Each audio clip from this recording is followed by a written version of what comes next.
Okay, welcome back to part two of our lectures, and we'll go over the start of organic molecules here, but we'll also start with a bit of chemistry. Okay, our bodies consist mostly of elements such as carbon and oxygen and hydrogen. Um, okay, and that makes up most of our bodies, about 85–90% there, as you can see.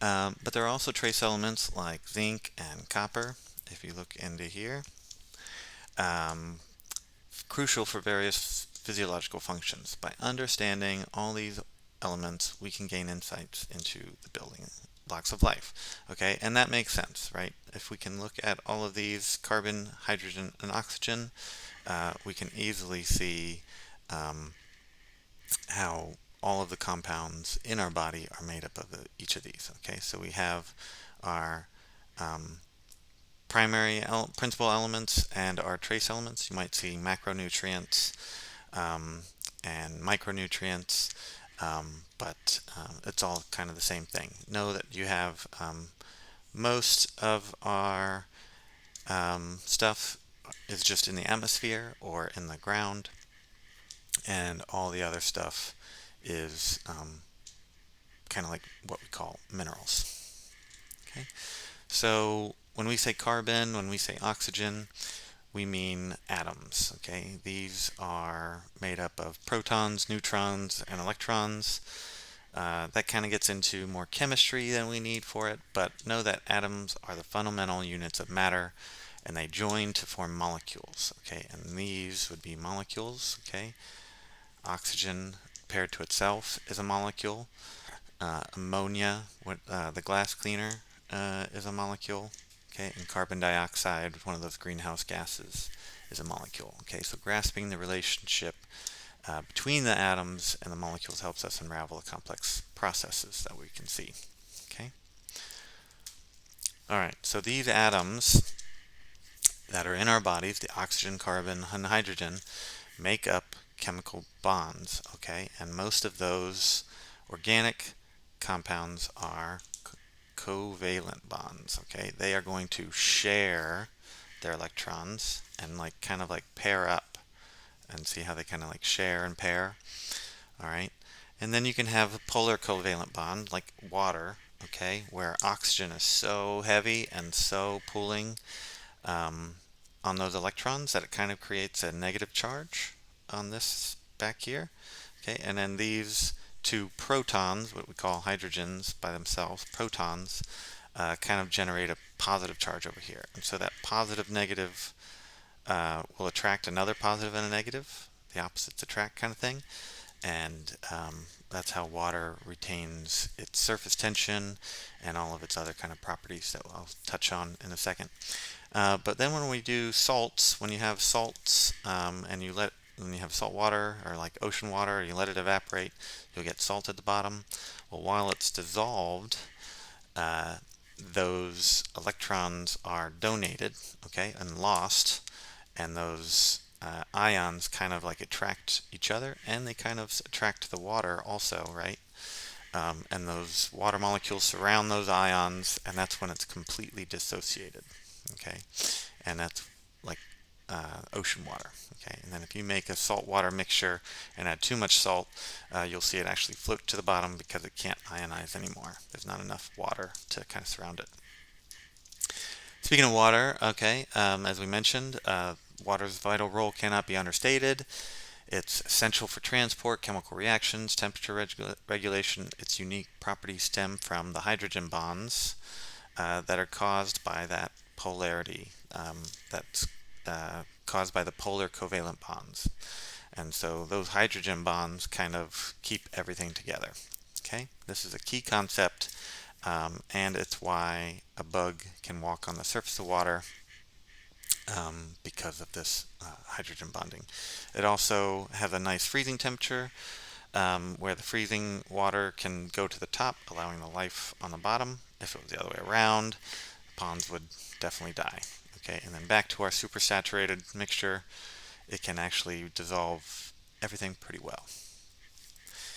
Acids and bases. Okay, why do we need to know acids and bases? Acids and pH are extremely important for microorganisms. Stomach acid, um, acids in the body can also, on our skin, can also cause bacteria to not grow and divide. It's very useful. Okay, and then bases are also important because our dyes that we're going to learn about, our basic dyes, um, readily will dye our microbes because of their chemistry. Okay, so an acid goes into a hydrogen proton and an anion. An anion means that it's negatively charged. Okay, and then bases, when they go into water, typically will go into a hydroxide ion and a cation. Okay, and how you can memorize it is you can draw yourself a cat. Okay, and you can draw pluses on his eyes, means he's a cation and he's happy. Okay, um, or you can think of another kind of mnemonic to think about it. But cations are positively charged and anions are negatively charged. Okay, and so if we put these in water and we compare how many hydrogen atoms you get a pH scale. Okay, and you might have seen pHs or heard about pH.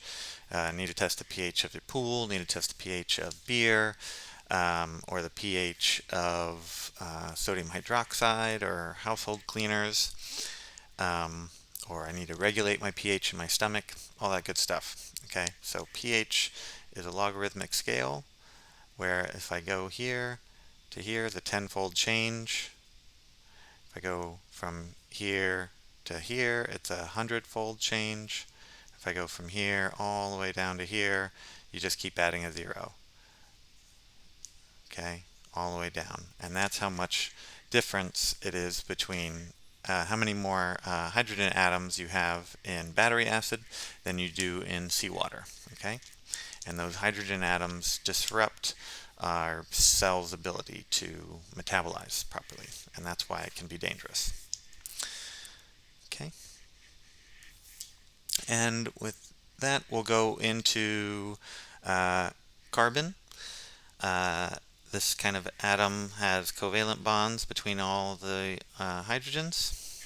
Okay, and this is the simplest organic molecule, known as methane. And this kind of stacked on top of each other, right? Replace this with a C, and then another H, and another H, and another H, and we get another organic compound, and we keep doing that again and again, and we get some sugars here. Okay, galactose, fructose, glucose. Okay, and carbon forms the backbone of those organic molecules, and as they grow, you get different types. You can get sugars, which we'll learn about, lipids, which we'll learn about, and you can also get the same structure. These all have the same C amount of carbons and amount of hydrogens and the amount of oxygens if you looked at them. The difference is their structural organization. Okay, and so that's how important they are in the body, is that this will have a different function than this. In fact, our brain only digests glucose and wouldn't even touch galactose or fructose.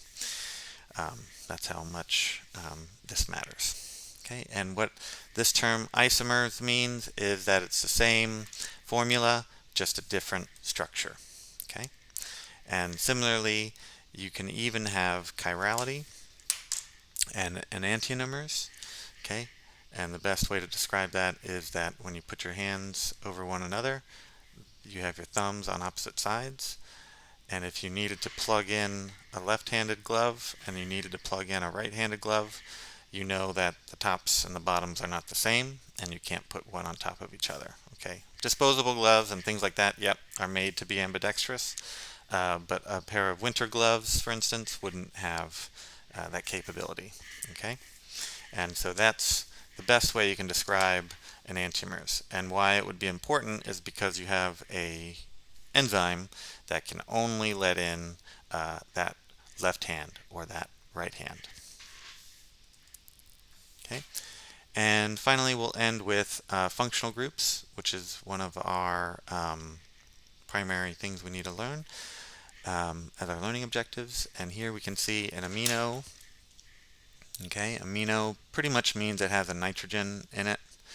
Amide and amino both mean that it has a nitrogen. And aminos are made in protein. Okay, and those are amino acids. And then we have our phosphate group. This is very important in our cell membrane and in our DNA and even in ATP. So we use it a lot. Okay, and so those two are very important to know what a phosphate group is and what aminos are. And you can look at all the others here.